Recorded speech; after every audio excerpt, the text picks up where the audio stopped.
चलिए रुक लेते हैं हमीरपुर का, जहां पर नगर परिषद हमीरपुर की कार्य प्रणाली पर प्रश्न चिन्ह लगा हुआ है। नगर परिषद के अध्यक्ष नहीं बल्कि आज सुबह 9 बजे नगर परिषद कार्यालय के गेट पर ताला जड़ दिया था। ये जो ताला जड़ा है किसी और ने नहीं बल्कि नगर परिषद के अध्यक्ष ने ही जड़ा है। नगर परिषद के अध्यक्ष मनोज मिन्हास ने नगर परिषद के कर्मचारियों पर लोगों के काम ना करने और मासिक बैठक की प्रोसीडिंग को आज तक रिकॉर्ड में दर्ज ना करवाने के खिलाफ रोष जताया। नगर परिषद अध्यक्ष मनोज ने बताया कि अगर जनता के लिए खोले गए कार्यालय में उनके काम नहीं होते तो इन पर ताला ही लगा लेना चाहिए। उन्होंने कहा कि जब तक कर्मचारी जनता के कार्यों को सही ढंग से अमलीजामा नहीं पहनाएंगे तब तक यह ताला ऐसे ही लटका रहेगा। नगर परिषद हमीरपुर में आज सुबह जब कर्मचारी पहुंचे तो मेन गेट के अलावा सभी कार्यालयों के दरवाजों पर ताला लगा पाया और उन्हें अपने कार्यालयों के बाहर ही खड़ा होना पड़ा। हमीरपुर नगर परिषद कार्यालय पर नगर परिषद के अध्यक्ष ने जनता के काम ना होने पर रोष जताते हुए यह सारे ताले लगाए हैं। उनका कहना है कि लोगों को विभिन्न प्रमाण पत्र देने में भी दिक्कतों का सामना करना पड़ रहा है, तो वहीं मासिक बैठकों की प्रोसीडिंग भी दर्ज नहीं की जाएगी। इसके बारे में जनता उसे बार बार शिकायत कर चुके हैं, आज तक कुछ भी नहीं हो रहा। नगर परिषद हमीरपुर के अध्यक्ष मनोज मिन्हास ने बताया कि नगर परिषद हमीरपुर की मासिक बैठक हुए 1 महीने से अधिक हो चुका है, अभी तक रोशनी को दर्ज नहीं किया गया। उन्होंने कहा कि प्रोसीडिंग को दर्ज करवाने में देरी के चलते लोगों के लिए करवाए जाने वाले विकास कार्यों पर प्रभाव पड़ रहा है। नगर परिषद हमीरपुर में कार्यकारी अधिकारी का पद 3 महीने से खाली चल रहा है और कई अन्य पद भी रिक्त पड़े हुए हैं। उन्होंने चेतावनी देते हुए कहा कि मीटिंग की प्रोसीडिंग को 3 दिन के भीतर दर्ज होना चाहिए था, लेकिन ऐसा नहीं हो रहा, जो कि दुर्भाग्यपूर्ण है। सर, पिछले 1 महीने पहले जो हमारी मीटिंग हुई थी 28/7/2022 को, लेकिन उसके पश्चात मैंने कल रजिस्टर देखा तो उसमें कोई भी प्रोसीडिंग नहीं लिखी गई है। सारे की सारे मदर पेज कोरे पाए गए हैं और गवर्नमेंट का जो भी है वो उसमें स्पेशल लिखा हुआ है, रूल है उसमें कि 30 दिन के अंदर रेजोल्यूशन की कॉपी डीसी ऑफिस में जानी चाहिए या तो और डायरेक्टर को जानी चाहिए, जो कि मतलब अभी तक प्रोसीडिंग नहीं लिखी गई। और जितना भी स्टाफ है यहाँ पर आता है और पूरा दिन अपना व्यतीत करके पूरा दिन बाजार में घूमता है और कोई भी काम नहीं करता है, लोगों को परेशान करते हैं, हताश करते हैं। जन्म सर्टिफिकेट भी उनको मिल रहे हैं, लोगों को मृत्यु सर्टिफिकेट नहीं मिल रहे हैं। तो मैं इस कारण मैंने सोचा कि इससे तो नगर परिषद बंद की अच्छी है। अगर काम नहीं करना है तो इनको हम लोग तनख्वाह किस चीज़ की दें? हम लोगों का गलत पैसा यूज नहीं इनको करने दें। ये जो लोगों का पैसा है जो जहाँ से इनकी तनख्वाह जा रही है। रुक कर लेते हैं सिरमौर का, जहां पर सीपीआईएम महंगाई, बेरोजगारी और गरीबी के खिलाफ 14 सितंबर से 24 सितंबर तक विशेष अभियान चलाएगी। सिरमौर जिला मुख्यालय में आज पार्टी की एक बैठक आयोजित की गई, जिसमें सीपीआईएम द्वारा विभिन्न मुद्दों पर चर्चा की गई। मीडिया से बात करते हुए सीपीआईएम के प्रदेश सचिव ओमकार शाद ने कहा कि प्रदेश में नव उदारवादी नीतियों के चलते महंगाई, बेरोजगारी, गरीबी पर लगातार बढ़ रही है, जिसके खिलाफ सीपीआईएम के एक विशेष अभियान की शुरुआत की गई। उन्होंने कहा कि बड़े पूंजीपतियों को लाभ पहुंचाने के मकसद से नव उदारवादी नीतियां चलाई जा रही है, जिसके चलते देश में लगातार हालात बिगड़ रहे हैं और आम आदमी का जीना मुश्किल हो गया। अभियान के तहत हिमाचल प्रदेश में जिला स्तर पर धरने प्रदर्शन किए जाएंगे। नीतियों की वजह से आज हमारे देश के अंदर महंगाई पिछले 24 वर्षों में सबसे ज़्यादा है, चाहे वो थोक महंगाई दर है, चाहे वो खुदरा महंगाई दर है। इसके खिलाफ जो जीवन यापन पर हमला है, ये हमारी पार्टी ये 14 से 24 सितंबर को पूरे देश में अभियान चलाएगी। सीपीआईएम नेताओं का यह भी कहना है कि हिमाचल प्रदेश में आगामी विधानसभा चुनाव को लेकर सीपीआईएम तैयार है और पार्टी चुनावी रणनीति तैयारी कर रही है। उन्होंने यह भी कहा कि पार्टी का मकसद मौजूदा जयराम सरकार को सत्ता से उखाड़ फेंकना है और धर्मनिरपेक्ष सरकार को लाने के लिए काम करना है। यहाँ भी आज हम सिरमौर जिले में तय करेंगे कि हम कितनी सीटें लड़ेंगे और उसमें हमारी मुख्य दिशा यही रहेगी, ये जो भाजपा की जयराम सरकार है इसको जो है सत्ता से बाहर करना है और हिमाचल प्रदेश में जो धर्मनिरपेक्ष सरकार के लिए काम करना है, और हमारी पार्टी की जो विधानसभा के अंदर उपस्थिति है उसको और मजबूत करना है। जोगिंदरनगर अस्पताल में अब किडनी रोग से पीड़ित रोगियों को डायलिसिस के लिए कहीं बाहर जाने की आवश्यकता नहीं होगी। स्थानीय अस्पताल में आज से ये सुविधा उपलब्ध रहेगी, वो भी बिना किसी पैसे के खर्च किए। द हंस फाउंडेशन द्वारा यहां सिविल अस्पताल में स्थापित किए गए रीनल केयर सेंटर में किडनी के रोगियों को निःशुल्क डायलिसिस की सुविधा रहेगी। अस्पताल के एसएमओ डॉक्टर रोशन लाल कौंडल ने बताया कि इस सुविधा के लिए लोगों को बाहर जाने की अब जरूरत नहीं होगी और डायलिसिस जोगिंदरनगर के अस्पताल में ही निःशुल्क होगा। सिविल हॉस्पिटल जोगिंदरनगर में रीनल डायलिसिस की फैसिलिटी आज से स्टार्ट हो गई है।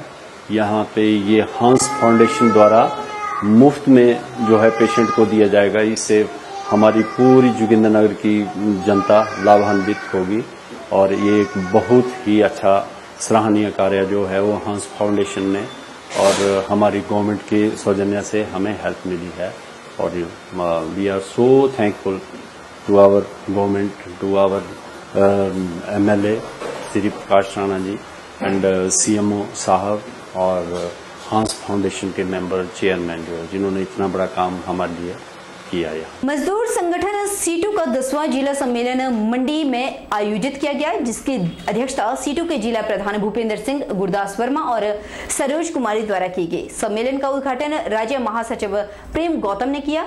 उन्होंने अपने संबोधन में कहा कि केंद्र सरकार ने कोविड-19 के दौर में मजदूरों के हितों की रक्षा के लिए बने 44 श्रम कानूनों को खत्म कर दिया और पूंजीपतियों को लाभ देने के उद्देश्य से 4 श्रम आचार संहिताओं को लागू करने का फैसला लिया।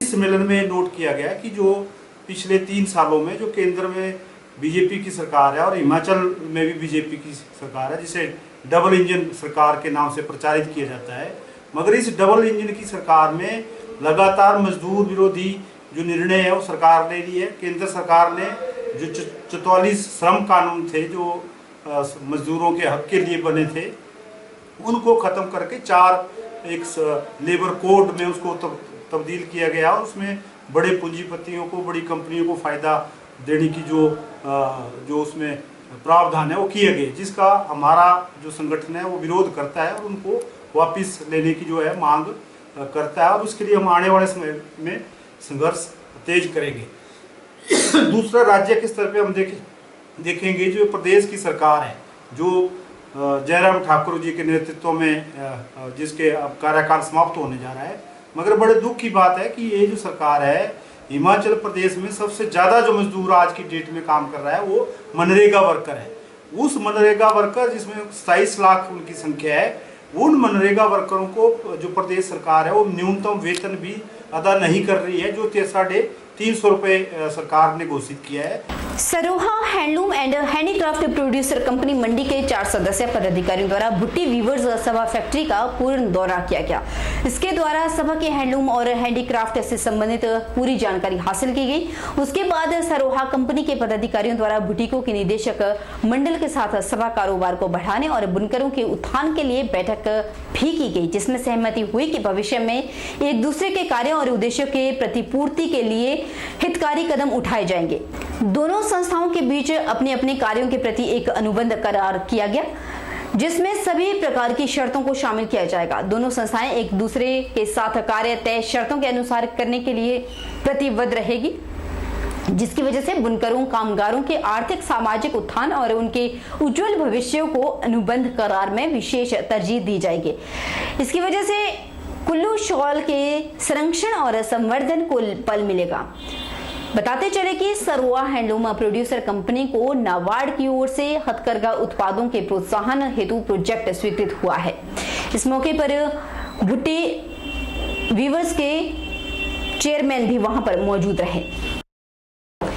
हिमाचल प्रदेश के जिला ऊना के उपमंडल अंब के कुठेहड़ कला की 13 वर्षीय उमंग शर्मा ने डीडी पंजाबी के अंडर 13 के किस में कितना है दम कंपटीशन के फाइनल में जगह बना ली।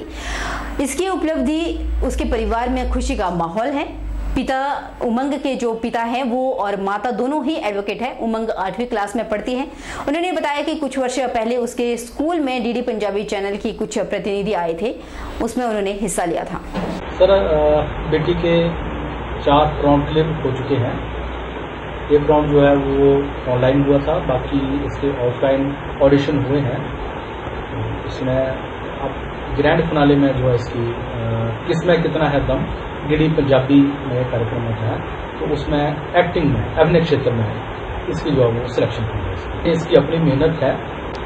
हाँ, इतना ज़रूर है कि हम कभी कभार हल्का फुल्का प्रोत्साहित कर देते हैं। बाकी हम तो, मैं भी, मेरी वाइफ, हम प्रोफेशन से जुड़े हैं। सुबह 8:30 पौने 9 बजे ऑफिस चले जाना, रात को 9:30 10 बजे घर पहुँचना।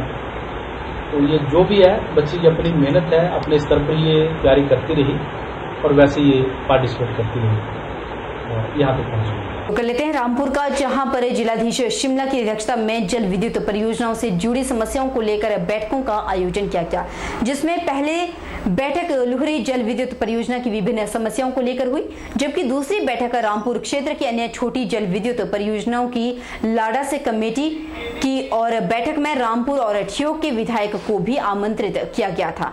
लुहरी जल विद्युत परियोजनाओं में जुड़े मामलों में प्रदूषण से फसलों को हुए नुकसान और मकानों में धमाकों से आई दरारें, बेरोजगारों का मुद्दा भी उठा। बैठक में जिलाधीश ने स्थानीय क्षेत्र विकास निधि जमा न करने वाले कंपनियों और उसके प्रतिनिधियों को चेतावनी देते हुए कहा कि जल्द राशि जमा करने को कहा गया और आदेश भी दिए गए। जिन कर्मियों ने और जिन कंपनियों ने पूर्व में निर्देश देने के बाद भी राशि जमा नहीं की, उनके खिलाफ कार्रवाई करने की भी बात जिलाधीश द्वारा कही गई। मेनली हमने 2 बैठकें करी यहाँ पे। पहला जो बैठक था वो लुहरी हाइड्रो इलेक्ट्रिक प्रोजेक्ट के रिगार्डिंग था। उसमें जो हमारी लुहरी प्रोजेक्ट से अफेक्टेड पंचायतें हैं और हमारे माननीय विधायक जो रामपुर के भी और ठियोग के भी, उनको भी हमने आमंत्रित किया था और ठियोग के माननीय विधायक जी आए भी थे। तो उसमें लुहरी प्रोजेक्ट से रिलेटेड जो वेरियस इश्यूज़ हैं उनको डिस्कस किया गया। जैसे जो वहाँ पे क्रॉप को जो लॉस हुआ पोल्यूशन से, उसके रिगार्डिंग, और उस कंस्ट्रक्शन में जो की वजह से जो आपका बिल्डिंग्स को जो डैमेज हो रहा है वो। और मैं समझता हूँ कि कुछ प्रश्नों को लेकर अभी भी प्रश्न चिन्ह, उदाहरण के तौर पर जो नुकसान लोगों के फसलों का हुआ है वो 900 मीटर तक ही अभी उसका मुआवजा बना है और उसकी भी अभी अदायगी नहीं हुई है जहाँ तक रामपुर का इलाका है। जो कोटगढ़ कमारसन का इलाका है उसमें भी मतभेद है मेरा, और जो तौर तरीका इख्तियार किया गया जिससे नापना है कि कहाँ तक नुकसान हुआ है, एक प्रश्न ये। दूसरा प्रश्न इसके मुताल्लिक ये है कि 900 मीटर के बाद क्या होगा, वो प्रश्न हिमाचल प्रदेश की सरकार को भेजा है। बहरहाल बुलेटिन में इतना ही। आप अपना बहुत बहुत बहुत ख्याल रखिए और हमारे फेसबुक पेज पे जाइए, हमें फॉलो कीजिए, लाइक कीजिए, शेयर कीजिए और ज़्यादा से ज़्यादा शेयर कीजिए। और अपने जो आपके कमेंट्स होते हैं वो हमारे लिए बहुत मायने रखते हैं।